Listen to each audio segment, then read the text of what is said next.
Welcome to T-SAT.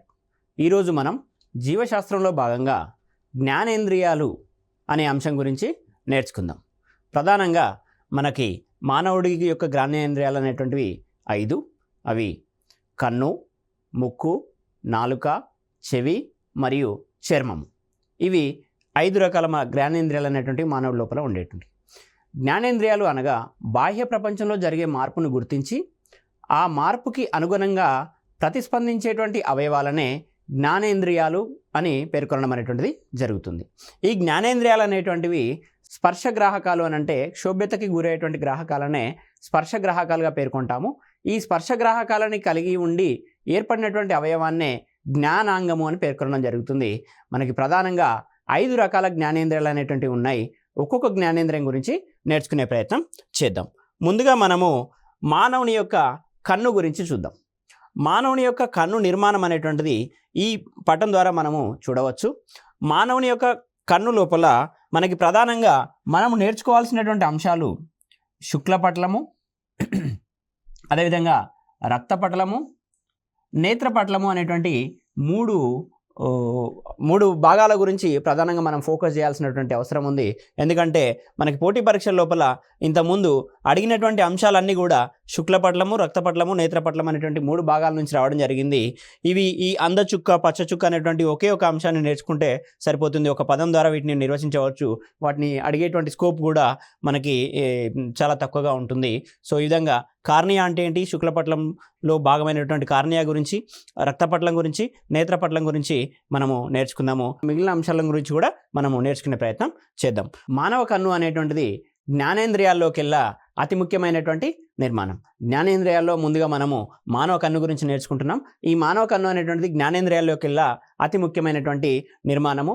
మానవుడు వంటి క్షీరదాల లోపల మనము అంటే 2 కళ్ళతో ఒకే ఒక వస్తువును చూడడం అనేటువంటి జరుగుతుంది. ఈ రకమైనటువంటి దృష్టిని బైనాక్యులర్ దృష్టి లేదా బైనాక్యులర్ విజన్ అని పేర్కొనడం జరుగుతుంది. బైనాక్యులర్ దృష్టి లేదా బైనాక్యులర్ విజన్ అని పేర్కొనడం జరుగుతుంది. పక్షుల లోపల మనకి టెలిస్కోపిక్ దృష్టి అనేటువంటిది ఉంటుంది. టెలిస్కోపిక్ దృష్టి అని అంటే ఆకాశంలో ఎక్కడో ఎగురుతూ భూమిపై ఉన్నటువంటి చిన్న చిన్న వస్తువులను కూడా అవి చూడగలుగుతాయి. ఆ రకమైనటువంటి దృష్టిని మనము టెలిస్కోపిక్ దృష్టి అని పేర్కొనడం జరుగుతుంది. సో ఈ విధంగా మానవుని లోపల బైనాక్యులర్ విజన్ అనేటువంటిది ఉంటుంది. పక్షుల లోపల టెలిస్కోపిక్ దృష్టి అనేటువంటిది ఉంటుంది.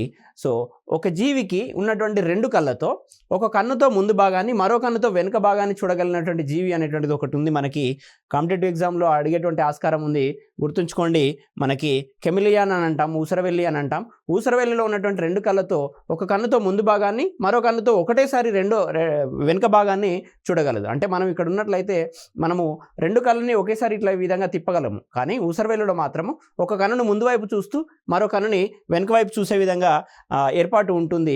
అది ఊసరవెల్లి అనేటువంటి విషయాన్ని గుర్తుపెట్టుకోండి. సో నెక్స్ట్ మనం ఇంకా మానవ కన్ను గురించి కనుక చూసినట్లయితే కంటి లోపల మనకి అశ్రు గ్రంథులు అనేటువంటివి ఉంటాయి. వీటిని మనము లాక్రిమల్ గ్రంథులు అని పేర్కొనడం జరుగుతుంది. అశ్రు గ్రంథులు లేదా లాక్రిమల్ గ్రంథులు, వీటిని కన్నీటి గ్రంథులు అని కూడా పేర్కొనడం జరుగుతుంది. ఇవి కన్నీటిని ఉత్పత్తి చేస్తాయి. ఈ కన్నీటిని ఉత్పత్తి చేయడంలో ఉన్నటువంటి ప్రధానమైన విధి ఏంటంటే కన్ను అనేటువంటిది ఎప్పుడు కూడా తడిగా ఉండాలి. కన్ను అనేటువంటిది ఎప్పుడు కూడా తడిగా ఉండాలి. కంటి లోపల ఉండేటువంటి నిర్మాణమైన కంజక్టివాకి ఆ తడితనమైనటువంటిది ఉండాలి. లేకపోతే పొడిబారినట్టయితే అంధత్వం అనేటువంటిది ఏర్పడుతుంది. కాబట్టి అశ్రు గ్రంథులు అనేటువంటివి కన్నిటిని ఉత్పత్తి చేస్తూ తడిగా ఉంచేటువంటి ప్రయత్నం చేస్తూ ఉంటాయి. అదేవిధంగా ఈ అశ్రు గ్రంథులు విడుదల చేసేటువంటి కన్నిటి లోపల మనకి ఇవి అధిక గాఢతని కలిగి ఉంటాయి. అంటే వీటి యొక్క కాన్సన్ట్రేషన్ అనేటువంటిది అధికంగా ఉండి ఏవైనా సూక్ష్మజీవులు కంటి లోపలికి చేరితే ఆ సూక్ష్మజీవుల్ని చంపేటువంటి ఏర్పాటు కూడా ఈ అశ్రు గ్రంథుల ద్వారా ఉంటుంది. ఇది అశ్రు గ్రంథులు లేదా లాక్రిమల్ గ్రంథుల యొక్క విధి. సో మానవ కనుగుడ్డును కప్పుతూ ఉండే పారదర్శకమైన మరియు పారదర్శక అంటే ట్రాన్స్పరెంట్ అని చెప్తున్నాం, సున్నితమైనటువంటి ఈ నిర్మాణము. సున్నితం అంటే సెన్సిటివ్ మనకు తెలుసు. అదేవిధంగా పలుచని, సో చాలా థిక్నెస్ అనేటువంటి చాలా తక్కువగా అనేటువంటిది ఉంటుంది. అదేవిధంగా రక్తనాళ రహిత. సో ఈ శుక్లపటలం లోపల ఎటువంటి రక్తనాళాలు అనేటువంటివి ఉండవు అన్న విషయాన్ని గుర్తుపెట్టుకోవాలి. సో పారదర్శక, సున్నిత, పలుచని రక్తనాళ రహిత పొరనే శుక్లపటలము అని అంటాము. దీనే మనం ఇంగ్లీష్ లోపల కార్నియా అని పేర్కొనడం జరుగుతుంది. ఈ కార్నియా యొక్క ప్రధానమైనటువంటి విధి ఏంది అని అంటే కాంతిని కంటి లోపలికి పంపించడం లోపల తోడ్పడుతుంది. సో ఇది కాంతిని కంటిలోకి పంపించడం లోపల తోడ్పడుతుంది. సో ఇంతకుముందు నేను చెప్పినట్లు ఒకవేళ పొడిగా మారినట్లయితే కనుగుడ్డు అనేటువంటిది పొడిగా మారినట్లయితే ఈ శుక్లపటలం అనేటువంటిది పగిలిపోయేటువంటి అవకాశం ఉంది. ఈ శుక్లపటలం పగలడం వల్ల మనకి అంధత్వం అనేటువంటిది ఏర్పడుతుంది. సో మనం వస్తువులను చూడలేని తనాన్ని మనం అంధత్వం అని పేర్కొనడం జరుగుతుంది.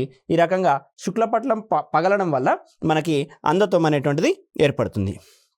అదేవిధంగా మనకి మరణించిన వ్యక్తుల లోపల ఒకవేళ ఏదైనా ఒక వ్యక్తి అవయవదానం చేయాలని అనుకున్నట్లయితే తను మరణించిన తర్వాత కనుగుడ్డులో సేకరించేటువంటి భాగమే ఈ కార్నియా. సో అవయవదానంలో భాగంగా సేకరించేటువంటి ఈ కనుగుడ్డులో భాగం ఏంటి అని ఇంతకుముందు అడిగినటువంటి సందర్భము, ఈ కార్నియాని మరణించిన తర్వాత 6 నుండి 8 గంటల లోపల సేకరిస్తారు. ఈ సేకరించినటువంటి కార్నియాని ఎవరైతే అంధులు ఉన్నారో వారికి అమర్చినట్లయితే వారికి దృష్టి అనేటువంటిది వచ్చేటువంటి అవకాశం ఉంటుంది. సో అవయవదానము లేదా నేత్రదానం లోపల కనుగుడ్డు లోపల సేకరించేటువంటి భాగం ఏది అని అడిగినట్లయితే గుర్తుంచుకోండి, కార్నియా లేదా శుక్లపటలం అనేటువంటిది విషయాన్ని గుర్తుంచుకోవాలి. సో ఈ కార్నియా పైన ఉండేటువంటి మరొక పల్చని పొర వంటి నిర్మాణాన్ని మనము కంజక్టివా అని పేర్కొనడం జరుగుతుంది. సో దీనికి ద్వారా సంబంధించినటువంటి వ్యాధి కంజక్టివైటిస్ అని అంటాము. నెక్స్ట్ స్లైడ్ లోపల మనం ఆ వ్యాధుల గురించి కూడా చూద్దాం. నెక్స్ట్ మనము కనుపాప అనేటువంటి మరొక కనుగుడ్డులోని భాగాన్ని చూద్దాము. శుక్లపటలంకి వెనుక ఉండేటువంటి పొరనే కనుపాప అని అంటాము. ఇది తారక పరిమాణాన్ని, తారక అంటే మనం ప్యూపిల్ అని పేర్కొనడం జరుగుతుంది. తారక యొక్క పరిమాణాన్ని, సో ఈ విధంగా రౌండ్గా ఉండేటువంటి తారక ఏదైతే ఉందో ఆ తారక యొక్క పరిమాణాన్ని పెంచడానికి తగ్గించడానికి ఉపయోగపడేటువంటి కండర నిర్మిత భాగాన్ని కనుపాప అని పేర్కొనడం జరుగుతుంది. సరే, మరి ఈ తారక అంటే ఏంటి అంటే ఈ కనుపాప యొక్క మధ్య భాగంలో ఉండేటువంటి చిన్న రంధ్రాన్ని తారక లేదా ఐరిస్ అని అంటాం. తారక లేదా ఇంగ్లీష్ లోపల ఐరిస్ అని పేర్కొనడం జరుగుతుంది. కనుపాప అనేటువంటిది కండర నిర్మాణము. ఈ కండర నిర్మాణం అనేటువంటిది తారక యొక్క పరిమాణాన్ని పెంచడానికి మరియు తగ్గించడానికి ఉపయోగపడుతూ ఉంటుంది. మరి ఈ తారక యొక్క విధి ఏంటి అని అంటే దీని ద్వారా శుక్లపటలం నుంచి మనం ఇంతకుముందే చెప్పుకున్నాము, శుక్లపటలం అనేటువంటిది కాంతిని కనుగుడ్డు లోపలికి పంపిస్తుంది. శుక్లపటలం నుంచి వస్తున్నటువంటి కాంతిని ఈ తారక అనేటువంటిది తర్వాతి నిర్మాణమైనటువంటి స్ఫటిక కటకం పైన పడేటట్లుగా ఈ తారక లేదా ప్యూపిల్ అనేటువంటిది పనిచేస్తుంది. ముందుగా కాంతి అనేటువంటిది శుక్లపటలం పైన పడుతుంది. ఈ శుక్లపటలం వెనుక ఉన్నటువంటి పొరనే కనుపాప అంటాం. ఈ కనుపాప అనేటువంటిది కండర నిర్మాణము. ఈ కండర నిర్మాణం మధ్య భాగంలో ఉన్నటువంటి దాన్ని తారక అని అంటాము. ఈ తారక ద్వారా వెలుతురు లేదా కాంతి అనేటువంటిది తర్వాత ఉన్నటువంటి నిర్మాణమైన స్ఫటిక కటకము, దాన్నే మనము లెన్స్ అని పేర్కొనడం జరుగుతుంది. కటకము అని అంటే లెన్స్. మన కనుగుడ్డు లోపల లెన్స్ అనేటువంటిది ఉంటుంది. ఈ లెన్స్ పైన ఈ వెలుతురు తారక ద్వారా పడేటువంటి అవకాశాలు ఉన్నాయి. ఇంకా మనకి ఈ తారక యొక్క మరొక ప్రధానమైనటువంటి విధి ఏంటి అని అంటే ఇది మానవుల లోపల విభిన్నతను కలిగి ఉంది. అంటే ఒక మనిషి యొక్క ఐరిస్ మరొక మనిషి యొక్క ఐరిస్ అనేటువంటిది భిన్నత్వాన్ని కలిగి ఉంటుంది. కాబట్టి ఆధార్ వంటి గుర్తింపు కార్డుల ప్రక్రియలో కంటిలోని ఐరిస్ని ఫోటో తీసి గుర్తింపు కోసం అనేటువంటిది ఉపయోగిస్తారు. ఈ రకంగా ఆధార్ కార్డు తీసుకునేటప్పుడు మనం ఫోటో దిగడం అనేటువంటి జరుగుతుంది. ఆ ఫోటోని పర్టికులర్గా కనుగుడ్డు లోపల ఫోటో తీయడం అనేటువంటి జరుగుతుంది. మరి కనుగుడ్డు లోపల ఫోటో తీస్తున్నప్పుడు ఏ భాగాన్ని ఫోటో తీస్తున్నారు అనేటువంటి అవకాశం ఉంది. ఆధార్ అనేటువంటిది మరి మనకు అత్యంత ఆవశ్యకమైనటువంటి ఐడెంటిటీ కార్డు కాబట్టి కనుగుడ్డు లోపల తీసేటువంటి ఆ భాగం ఏంటి అని అడిగేటువంటి అవకాశాలు ఉన్నాయి. గుర్తుంచుకోండి, ఐరిస్. నేత్రదానం లోపల కనుగుడ్డులో ఉపయోగపడే భాగం ఏది అని అంటే కార్నియా లేదా శుక్లపటలం అనే విషయాన్ని గుర్తుంచుకోండి. ఆధార్ వంటి గుర్తింపు కార్డు ప్రక్రియలో ఫోటో తీసేటువంటి కనుగుడ్డులోని భాగం ఏది అని అంటే ఐరిస్ అనే విషయాన్ని గుర్తుంచుకోండి. ఈ రకమైనటువంటి ప్రశ్నలే మనకి పోటీ పరీక్ష లోపల అధికంగా వస్తున్నాయి. నెక్స్ట్ మనకి కనుగుడ్డు లోపల ఉన్నటువంటి ఇంపార్టెంట్ ముఖ్యమైనటువంటి భాగం ఏది అని అంటే స్ఫటిక కటకము అని అంటాము. దీన్ని సింపుల్గా లెన్స్ అని పేర్కొనడం అనేటువంటిది జరుగుతుంది. సో ఇది కనుపాపకు వెనుక స్తూపాకారంగా ఉండేటువంటి నిర్మాణం అనేటువంటిది గుర్తుంచుకోండి. దీన్ని అడ్జస్ట్ చేయడం అంటే దీని యొక్క పరిమాణాన్ని పెంచడం కావచ్చు, తగ్గించడం కావచ్చు. ఈ రకంగా లెన్స్ లేదా కటకం యొక్క పరిమాణాన్ని పెంచడానికి కావచ్చు, తగ్గించడానికి కావచ్చు తోడ్పడేటువంటి కండరాలని మనము శైలికామయ కండరాలు అని పేర్కొనడం జరుగుతుంది. శైలికామయ కండరాలు అని పేర్కొనడం జరుగుతుంది. ఇది కూడా ఇంతకుముందు పోటీ పరీక్షల్లో వచ్చినటువంటి ప్రశ్నయే. శైలికామయ కండరాలు లేదా సీలియరీ మజిల్స్ అని ఇంగ్లీష్ లోపల మనం పేర్కొనడం జరుగుతుంది. ఈ సీలియరీ మజిల్స్ లేదా శైలికామయ కండరాలు ఏం చేస్తాయనంటే లెన్స్ యొక్క పరిమాణాన్ని పెంచడం కావచ్చు, తగ్గించడం కావచ్చు చేస్తాయి. ఈ రకంగా పరిమాణాన్ని పెంచడం ద్వారా, తగ్గించడం ద్వారా మనకి కటక వ్యాసము మరియు కేంద్రీకృత శక్తి లోపల ఫోకల్ పవర్ అని అంటాం. కేంద్రీకృత శక్తి అని అంటే ఫోకల్ పవర్ అని అంటాము. అదేవిధంగా కటక వ్యాసము అని అంటాము, అంటే రేడియస్ అని అంటాము. రేడియస్ని మార్చడం ద్వారా మనకు కంటిలోకి కాంతి ప్రవేశించే మార్గాన్ని మరియు ప్రతిబింబం ఏర్పడేటువంటి మార్గాన్ని సులభతరం చేస్తుంది స్ఫటిక కటకానికి అనుసంధానంగా ఉండేటువంటివి శలికామయ కండరాలు లేదా సిలియరీ మజిల్స్ అనేటువంటి విషయాన్ని గుర్తుంచుకోండి. సో నెక్స్ట్ మనకి ఇప్పటివరకు మనం శుక్లపట్లము దాని వెనకాల ఉన్నటువంటి భాగాల గురించి నేర్చుకోవడం జరిగింది. నెక్స్ట్ మనం రక్తపట్లం అనేటువంటి అంశాన్ని చూసినట్లయితే దీని లోపల కేవలం కొంత సంఖ్యలో రక్తనాళాలు అనేటువంటివి ఉంటాయి. సింపుల్గా గుర్తుపెట్టుకోండి, రక్తపట్లం లోపల రక్తనాళాలు అనేటువంటివి ఉంటాయి. అదేవిధంగా ఆ తర్వాత ఉన్నటువంటి మరొక ముఖ్యమైన భాగము నేత్రపట్లం. ఈ నేత్రపట్లం లోపల రాడ్ కణాలు లేదా కోన్ కణాలు అనేటువంటివి చాలా దగ్గరగా మరి సుమారుగా 14 కోట్ల వరకు ఉంటాయి. మానవుని కన్ను లోపల మనకి రాడ్ కణాలు లేదా కోన్ కణాలు, వీటిని మనం రాడ్స్ మరియు కోన్స్ అని పేర్కొనడం జరుగుతుంది. ఇవి దాదాపుగా 14 కోట్లుగా ఉంటాయి. మరి ఈ రాడ్ కణాలు కోన్ కణాల యొక్క నిష్పత్తిని కనుక చూసినట్లయితే 15:1. సో మొత్తంగా 16 కణాలు ఉంటే అందులో 15 కణాలు రాడ్లు మరియు ఒక కణం కోన్ అనేటువంటిది గుర్తుపెట్టుకోండి. 15:1 అనేటువంటిది రాడ్లు మరియు కోన్ల నిష్పత్తి. ఇది అడిగేటువంటి అవకాశం ఉంది. చూడండి, ఇక్కడ 14 కోట్ల రాడ్ కణాలు మరియు కోన్ కణాలు ఉన్నాయనంటే ఎంత చిన్నటువంటి నిర్మాణాలు గుర్తుంచుకోండి. అదేవిధంగా మనము ఈ రాడ్ కణాలు లేదా కోన్ కణాల గురించి ఒక్కొక్క దాని గురించి నేర్చుకుందాము. దానిలో ముందుగా మనం దండ కణాలు, ఈ రాడ్ కణాలనే దండ కణాలు అని అంటాము. ఈ రాడ్ కణాలు ఉత్పత్తి చేసే పదార్థమే రోడాప్సిన్. రాడ్ కణాలు రోడాప్సిన్ అన్న విషయాన్ని గుర్తుంచుకోండి. ఇది మనకి విజువల్ పర్పుల్ని ఉత్పత్తి చేయను. ఈ రోడాప్సిన్నే మనం విజువల్ పర్పుల్ అని కూడా అంటాము.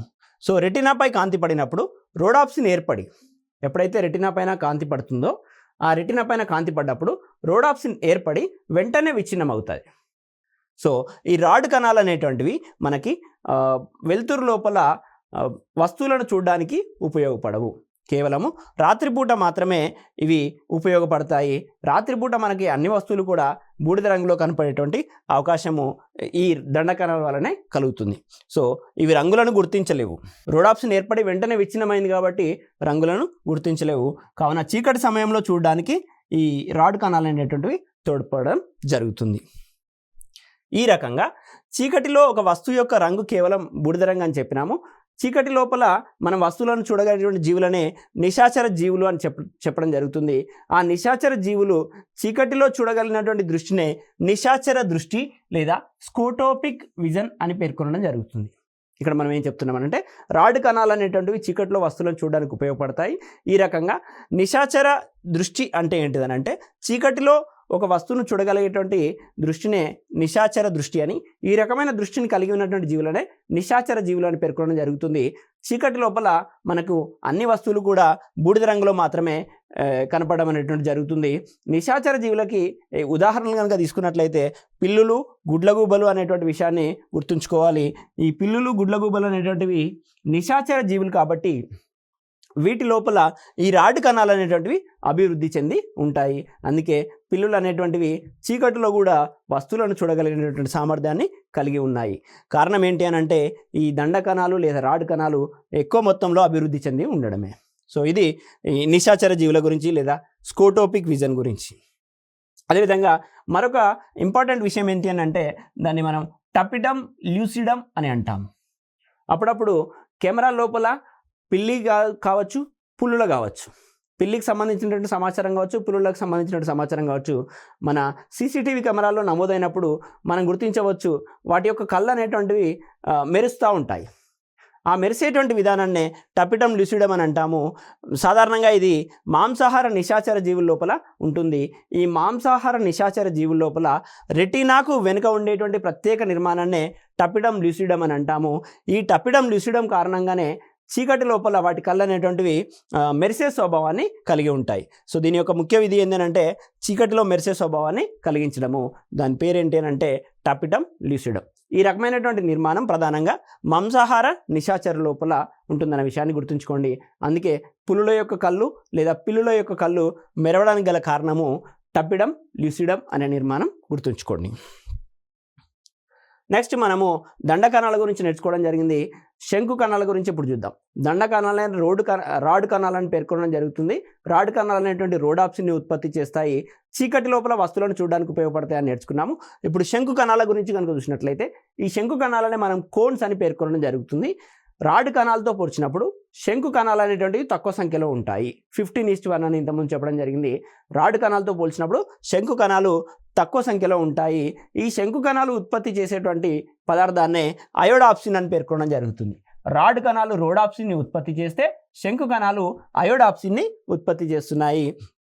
ఇవి వెలుతురు సమయంలో కంటి చూపుకు తోడ్పడు ప్రాథమిక రంగులను గుర్తిస్తాయి. మనకి ప్రాథమిక రంగులు ఏవైతే ఉన్నాయో బ్లూ, గ్రీన్, రెడ్, బీజీఆర్ అని అంటాము. ఈ ప్రాథమిక రంగులను గుర్తించడం లోపల శంకు కణాలు అనేటువంటివి ఉపయోగపడతాయి. రాడ్ కణాలు అనేటువంటివి రంగులను గుర్తించలేవు. అవి చీకటిలో మాత్రమే వస్తువులను చూడడానికి ఉపయోగపడతాయి. కేవలం చీకటి లోపల అన్ని వస్తువులు కూడా బూడిద రంగులో ఉంటాయన్న విషయాన్ని గుర్తించాము. ఇక్కడ శంకు కణాలు అనేటువంటివి కాంతి సమయంలో కంటి చూపుకు తోడ్పడు ప్రాథమిక రంగులని గుర్తిస్తాయి. ఆ ప్రాథమిక రంగులు బ్లూ, గ్రీన్, రెడ్ అనే విషయాన్ని గుర్తుంచుకోండి. నెక్స్ట్ మనము ఈ శంకు కణాలు ఎక్కడెక్కడ ఎక్కువ ఉన్నాయి, ఎక్కడెక్కడ తక్కువ ఉన్నాయనే విషయాన్ని గమనించినట్లయితే అవే మానవ గుడ్డు లోపల ప్రత్యేక నిర్మాణాలను ఏర్పరిచి ఉన్నాయి. ఇప్పుడు తారకకి ఎదురుగా ఏదైతే కనుపాపకి మధ్య భాగంలో ఉన్నటువంటి తారక ఏదైతే ఉందో, శుక్లపట్లం వెనుక భాగాన ఉన్నటువంటి పొరనే మనము కనుపాప అని పేర్కొనడం జరుగుతుంది. కనుపాప మధ్యలో ఉన్నదాన్ని తారక అంటున్నాము. సో తారకకి ఎదురుగా ఉన్న రెటీనా ప్రాంతంలో, సో ఇప్పుడు ఇక్కడ ఈ రకంగా కనుపాప అనుకున్నట్లయితే, ఇది తారక అనుకున్నట్లయితే, ఈ తారకకు వెనుక భాగంలో ఉన్నటువంటి రెటీనా ప్రాంతంలో, ఈ ప్రాంతంలో శంకు కణాలు ఎక్కువగా ఉంటాయి. చాలా ఎక్కువగా ఉండటం అనేటువంటి జరుగుతుంది. ఎందుకంటే ఇక్కడ నుంచే కాంతి అనేటువంటిది ప్రసరించి ఇక్కడ పడేటువంటి అవకాశం ఉంది. కాంతి లోపల వస్తువులను చూడడానికి ఉపయోగపడుతుంది కాబట్టి శంకు కణాలు అనేటివి ఈ ప్రాంతంలో ఎక్కువగా ఉంటాయి. కావున ఈ ప్రాంతాన్ని మనము ఫోవియా లేదా ఎల్లో స్పాట్ అని అంటాం. పసుపు చుక్క అని ఇంతకుముందు డయాగ్రామ్లో చూడమనేటువంటి జరుగుతుంది.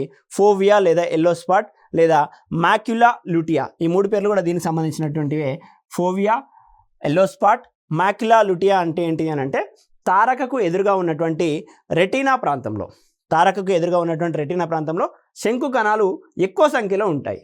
మిగిలిన రెటీనా ప్రాంతంలో కన్నా తారకకు ఎదురుగున్న ప్రాంతంలో శంకు కణాలు అనేటువంటివి చాలా ఎక్కువ సంఖ్యలో ఉంటాయి. ఆ ప్రాంతాన్నే ఫోవియా లేదా ఎల్లో స్పాట్ లేదా మాక్యులా లుటియా అని పేర్కొనడం జరుగుతుంది. అదేవిధంగా రెటీనా నుంచి మనకి ఒక దృక్నాడి అనేటువంటిది ఈ విధంగా ఏర్పడుతుంది. ఈ దృక్నాడి ఏర్పడే ప్రదేశం లోపల శంకు కణాలు అనేటువంటివి ఉండవు. ఈ దృక్నాడి ఏర్పడే ప్రదేశం లోపల శంకు కణాలు అనేటువంటివి ఉండవు, కోన్స్ అనేటువంటివి ఉండవు. ఈ రకంగా కోన్స్ లేని ప్రదేశాన్నే అందచుక్క అని అంటాము. ఇంగ్లీష్ లోపల మనము బ్లైండ్ స్పాట్ అని పేర్కొనడం జరుగుతుంది. దీన్నే మనము ఇంగ్లీష్ లోపల బ్లైండ్ స్పాట్ అని అంటాము. అందచుక్క లేదా బ్లైండ్ స్పాట్ అంటే ఏంటనంటే రెటీనా నుంచి మనకి దృక్నాడి అనేటువంటిది, నాడి అనేటువంటిది మనకి తెలుసు, కన్ను నుంచి మెదడుకి సమాచారాన్ని చేరవేసేటువంటి తంతునే మనము నాడి అని పేర్కొనడం జరుగుతుంది. దృష్టికి సంబంధించినటువంటి నాడి కాబట్టి దృక్నాడి అని పేర్కొంటున్నాము. ఈ దృక్నాడి రెటీనా ప్రాంతం నుంచి ఏర్పడుతుంది. రెటీనా ప్రాంతం లోపల దృక్నాడి ఏర్పడే ప్రదేశం లోపల శంకు కణాలు అనేటువంటివి ఉండవు. అటువంటి ప్రదేశాన్నే అందచుక్క లేదా బ్లైండ్ స్పాట్ అని పేర్కొనడం అనేటువంటి జరుగుతుంది. ఇక్కడ మనకి పసుపు పచ్చ చుక్క లేదా ఎల్లో స్పాట్, మరొక అంశము అందచుక్క అనే విషయాన్ని గుర్తుంచుకోండి. ఎక్కువగా ఉంటే ఎల్లో స్పాట్, లేకుండా అసలు కోన్ కణాలు అసలే లేకుండా ఉంటే లేదా శంకు కణాలు అసలే లేకుండా ఉంటే దాన్ని అందచుక్క అని పేర్కొనడం జరుగుతుంది. నెక్స్ట్ మనము ఈ రకంగా కంటికి సంబంధించినటువంటి నిర్మాణం చూసిన తర్వాత కంటికి సంబంధించినటువంటి వ్యాధుల గురించి ఒకసారి అధ్యయనం చేద్దాం. సో కంటికి సంబంధించినటువంటి వ్యాధులలో మనకి ముందుగా నేర్చుకోవాల్సింది గ్లూకోమా అని అంటాము. అంటే ఎప్పుడైతే తీవ్ర ఒత్తిడి మరి నిద్రలేమి వంటి కారణాల వల్ల కంటిలోని ద్రవ పదార్థం అనేటువంటిది, కంటిలో మనకు ఉండేటువంటి లిక్విడ్ ఏదైతే ఉందో విటియస్ లిక్విడ్ అనేటువంటిది కనుగుడ్డిపై ఒత్తిడి కలిగించడం వల్ల అది వాచి, సో స్వెల్లింగ్ అనేటువంటిది కలిగి తెలుపు లేదా నీలి రంగులోకి మారుతుంది. ఈ రకంగా తెలుపు లేదా నీలి రంగులోకి మారే ఈ డిసీజ్నే మనము గ్లూకోమా అని పేర్కొంటాము. ఇది ఎక్కువగా చిన్నపిల్లల్లో కనిపిస్తుంది అనే విషయాన్ని గుర్తుంచుకోండి. తీవ్ర ఒత్తిడి నిద్రలేమి కారణంగా కంటిలోని ద్రవ పదార్థం అనేటువంటిది కనుగుడ్డు పైనే ఒత్తిడి కలిగిస్తుంది. కంటిలో ఉన్నటువంటి ద్రవ పదార్థం కనుగుడ్డు పైనే ఒత్తిడి కలిగించడం వలన కనుగుడ్డు అనేటువంటిది వాచి తెలుపు లేదా నీలి రంగులోకి మారుతుంది. సో ఈ రకంగా మారడాన్ని గ్లూకోమా అని అంటాము. ఇది ఎక్కువగా చిన్నపిల్లల్లో కనిపిస్తుంది. ఇది కంటికి సంబంధించినటువంటి ఒక వ్యాధి. మరొక రకమైనటువంటి వ్యాధి సాధారణంగా మనము చూసేటువంటి వ్యాధి, దీన్నే మనము కటరాక్ట్ లేదా శుక్లాలు ఏర్పడము అని పేర్కొంటాము. సాధారణంగా మనము సైట్ చెకప్కి వెళ్ళినప్పుడు డాక్టర్స్ అనేటువంటివి కటరాక్ట్ అనేటువంటిది ఇనిషియల్ స్టేజ్లో ఉంది, జాగ్రత్త పడాలి, లేదా కటరాక్ట్ చాలా ముదిరిపోయింది, దాన్ని తీసేయించుకోవాలి అని చెప్పడం అనేటువంటిది సాధారణంగా మనం వింటూ ఉంటాము. మనకి ప్రభుత్వాలు అనేటువంటివి వృద్ధుల లోపల కంటి శస్త్రచికిత్సలు నిర్వహించడం అనేటువంటి జరుగుతుంది. ఆ శస్త్రచికిత్సలు అనేటువంటివి కూడా కట్రాక్ట్కి లేదా శుక్లాలు ఏర్పడము అనేటువంటి వ్యాధికి సంబంధించినటువంటిది. ఈ ఏర్పడేటువంటి శుక్లాలను రిమూవ్ చేసినట్లయితే కంటి చిప్పు వృద్ధి చెందేటువంటి అవకాశం ఉంటుంది. కంటి చిప్పు వృద్ధి చెందే అవకాశం ఉంటుంది. మరి ఈ శుక్లాలు ఏర్పడము కట్రాక్ట్ అంటే ఏంటి అని అంటే, శుక్లపట్లం అనేటువంటిది ఉంది కదా, కంటి యొక్క ముందు భాగమైనటువంటి శుక్లపట్లం ఉంది కదా, ఈ శుక్లపట్లం కింద కొవ్వు అనేటువంటిది పేరుకుపోయి, ఏదైతే ఫ్యాట్ ఉందో ఆ ఫ్యాట్ అనేటువంటిది పేరుకుపోయి ఈ కటకం అనేటువంటిది దళసరిగా మారడం, ఏదైతే లెన్స్ ఉందో ఈ కొవ్వు పేరుకపోయిన కారణంగా లెన్స్ అనేటువంటిది దళసరిగా మారుతుంది. ఈ దళసరిగా మారినటువంటి లెన్స్ అనేటువంటిది సంకోచ వ్యాకోచాలు అనేటువంటి ఇబ్బందిగా మారి దృష్టి సమస్యలు అనేటువంటివి వస్తాయి. సో కాబట్టి ఈ కొవ్వు పేరుకుపోయినటువంటి ఆ పొరని రిమూవ్ చేయడాన్నే శుక్లాలను తీసివేయడము అని అంటాము. సో రకంగా కొవ్వు పేరుకుపోవడాన్ని శుక్లాలు ఏర్పడడం లేదా కట్రాక్ట్ అని అంటాము. సో ఈ కొవ్వు పేరుకుపోయిన కారణంగా కటకము సరిగా దృష్టిని కేంద్రీకరించలేదు. సో ఈ రకమైనటువంటి వ్యాధిని మనము కట్రాక్ట్ అని పేర్కొనడం జరుగుతుంది. నెక్స్ట్ మనం చూసినట్లయితే ఇంతకుముందే చెప్పాను, కంజక్టివైటిస్ అని అంటాము. సో ఇది ఒక వైరస్ వ్యాధి. సో ఇది పర్టికులర్గా ఎడినో వైరస్ వల్ల కలుగుతుంది. కళ్ళ కలక అని అంటాము.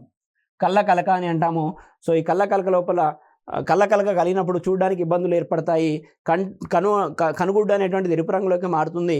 సో ఎప్పుడైతే ఈ కనుగుడ్డు ఎరుపు రంగులోకి మారిన వ్యక్తులని దగ్గర సంచరించిన కారణంగా వేరొక వ్యక్తులకు కూడా ఈ వైరస్ వ్యాపించి కళ్ళ కలక అనేటువంటిది రావడం అనేటువంటి జరుగుతుంది. సాధారణంగా కళ్ళలోకి చూసినప్పుడు మనకి వస్తుందని మనం సాధారణంగా వింటూ ఉంటాము. సో అది ఈ రకమైనటువంటి వ్యాధి, కళ్ళ కలక ఎడినో వైరస్ వల్ల కలుగుతుందన్న విషయాన్ని గుర్తుంచుకోండి. ఇది ఒక అంటువ్యాధి అనే విషయాన్ని కూడా గుర్తుంచుకోండి. నెక్స్ట్ మనకున్నటువంటి మరొక వ్యాధి అస్టిగ్మాటిజం అని అంటాం. దీన్నే అస్టిగ్మాటిజం అని అంటాము. ఈ అస్టిగ్మాటిజం లోపల ఈ కార్నియా ఏదైతే ఉందో ఈ కార్నియా అనేటువంటిది వంపు తిరగడం జరుగుతుంది. దీన్ని నివారించడానికి మనము సిలిండ్రికల్ లెన్స్ అనేటువంటిది వాడాలి. స్తూపాకార కటకము లేదా సిలిండ్రికల్ లెన్స్ అనేటువంటిది వాడాలి. ఈ రకమైనటువంటి వ్యాధి అస్టిగ్మాటిజం. నెక్స్ట్ మనకున్నటువంటి మరొక కంటి సంబంధిత వ్యాధి స్ట్రాబిస్మస్ అని అంటాము. సో దీన్ని తెలుగు లోపల మెల్లకన్ను అని అంటాము. ఈ మెల్లకన్ను గల కారణం ఏంటి అని అంటే, కంటి యొక్క కండరాలు అనేటువంటివి పరిమాణానికి మించి పెరగడం వల్ల ఏర్పడుతుంది. కనుగుడ్డు అనేటువంటిది కండరాల లోపల ఇమిడి ఉంటుంది. సో ఆ కంటికి సంబంధించినటువంటి కండరాలు అనేటువంటివి పరిమాణానికి మించి పెరగడం వల్ల కనుగుడ్డు యొక్క పొజిషన్ అనేటువంటి స్థానం అనేటువంటిది అటువైపు కానీ ఇటువైపు కానీ మారేటువంటి అవకాశం ఉంటుంది. ఆ రకంగా మారిన కారణంగా రెండు కనుగుడ్లు ఒకే దిశలో ఉండాల్సినవి వేర్వేరు దిశలో చూస్తూ ఉంటాయి. ఆ రకమైనటువంటి వ్యాధిని మనం మెల్లకన్ను అని అంటాము. స్ట్రాబిస్మస్ అని కూడా పేర్కొనడం జరుగుతుంది. నెక్స్ట్ మనం చూసినట్లయితే మరొక ఇంపార్టెంట్ కంటికి సంబంధించినటువంటి వ్యాధుల గురించి చూద్దాము. సో ప్రెస్ బయోపియా అని అంటాము. ఈ ప్రెస్ బయోపియా కన్నా ముందు మనం నేర్చుకోవాల్సినటువంటి రెండు రకాల వ్యాధులు మయోపియా లేదా హైపర్ మెట్రోపియా అని అంటాము. ఈ హైపర్ మెట్రోపియా లేదా మయోపియా అంటే ఏంటో ఒకసారి చూద్దాం. ఈ మయోపియానే మనము హస్వ దృష్టి లేదా షార్ట్ సైటెడ్నెస్ అని అంటాము. అదేవిధంగా ఈ హైపర్ మెట్రోపియానే మనము లాంగ్ సైటెడ్నెస్ అని అంటాము. దీన్నే మనము దీర్ఘ దృష్టి అని పేర్కొనడం జరుగుతుంది. మయోపియానే షార్ట్ సైటెడ్నెస్, హస్వ దృష్టి అని అంటాము. అదేవిధంగా హైపర్ మెట్రోపియాని లాంగ్ సైటెడ్నెస్ లేదా దీర్ఘ దృష్టి అని పేర్కొనడం జరుగుతుంది. ఈ మయోపియా లేదా షార్ట్ సైటెడ్నెస్ లోపల దగ్గరగా ఉన్నటువంటి వస్తువులు అనేటువంటివి కనిపిస్తూ ఉంటాయి, నియర్ ఆబ్జెక్ట్స్ అనేటువంటివి కనిపిస్తూ ఉంటాయి. కానీ ఫార్ ఆబ్జెక్ట్స్ అనేటువంటివి కనపడవు. ఫార్ ఆబ్జెక్ట్స్ అంటే దూరంగా ఉన్న వస్తువులు ఏవైతే ఉన్నాయో ఆ దూరంగా ఉన్న వస్తువులు అనేటువంటివి షార్ట్ సైటెడ్నెస్ లేదా మయోపియా లోపల కనపడవు. అదేవిధంగా హైపర్ మెట్రోపియాలా కనుక చూస్తున్నట్లయితే మనకి దూరంగా ఉన్న వస్తువులు కనిపిస్తాయి కానీ దగ్గరగా ఉన్న వస్తువులు అనేటువంటివి కనపడవు అనే విషయాన్ని గుర్తుంచుకోండి. మరొకసారి చెప్తున్నాను, మయోపియా అనగా షార్ట్ సైటెడ్నెస్, దీన్నే హస్వ దృష్టి అని అంటాము. అంటే హస్వ దృష్టి లేదా షార్ట్ సైటెడ్నెస్ అని అంటే దగ్గరగా ఉన్నటువంటి వస్తువులు అనేటువంటివి కనిపిస్తాయి కానీ దూరంగా ఉన్నటువంటి వస్తువులు కనపడవు, ఫార్ ఆబ్జెక్ట్స్ అనేటువంటి కనపడవు.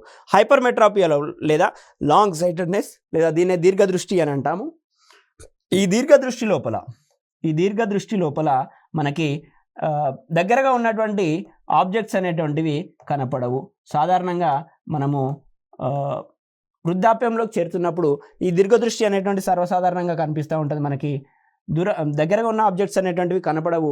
అప్పుడు కొందరు పుస్తకాన్ని ఇలా దూరంగా పెట్టుకొని చదవడం అనేటువంటిది అబ్జర్వ్ చేస్తూ ఉంటాము. ఆ రకమైనటువంటి వ్యాధినే హైపర్మెట్రోపియా లేదా లాంగ్ సైటెడ్నెస్ లేదా దీర్ఘదృష్టి అని అంటాము. దగ్గర ఉన్న వస్తువులు కనపడవు కానీ దూరంగా ఉన్నటువంటి వస్తువులు కనిపిస్తూ ఉంటాయి. సో ఇది మయోపియా మరియు హైపర్మెట్రోపియాకి సంబంధించినటువంటి సమాచారము. అదేవిధంగా మనకి లాస్ట్ ఇయర్ గ్రూప్ 1 ఎగ్జామ్ లోపల ఈ 2 వ్యాధులకు సంబంధించినటువంటి కరెక్షన్ గురించి అడిగారు. ఇప్పుడు సాధారణంగా మయోపియా అనేటువంటి వ్యాధి వచ్చినట్లయితే మనం లెన్స్ని పెట్టుకోవాల్సి వస్తుంది. అదేవిధంగా హైపర్మెట్రోపియా కూడా లెన్స్ని వాడాల్సినటువంటి అవసరం ఉంటుంది. మరి మయోపియా లోపల ఏ రకమైనటువంటి లెన్స్ని వాడాలి, హైపర్మెట్రోపియా లోపల ఏ రకమైనటువంటి లెన్స్ని వాడాలి? సాధారణంగా మన కనుగుడ్డు లోపల ఉండేటువంటి లెన్స్ అనేటువంటిది ఈ రకంగా ఉంటుంది. ఇక్కడ మయోపియా అని చెప్పాము, నియర్ ఆబ్జెక్ట్స్ అనేటువంటివి కనపడట్లేవు అని చెప్పాము. దగ్గరున్న వస్తువులు అనేటువంటివి కనపడట్లేవు. దగ్గరున్న వస్తువులు కనపడట్లేవు అని అంటే ఇక్కడ ఉన్నటువంటి ఒక వస్తువు అనేటువంటిది కనపడట్లేదు. అంటే ఈ వస్తువు ద్వారా వచ్చినటువంటి లెన్స్ అనేటువంటివి ఇక్కడ కార్నియా పైన కేంద్రీకృతం కావాలి.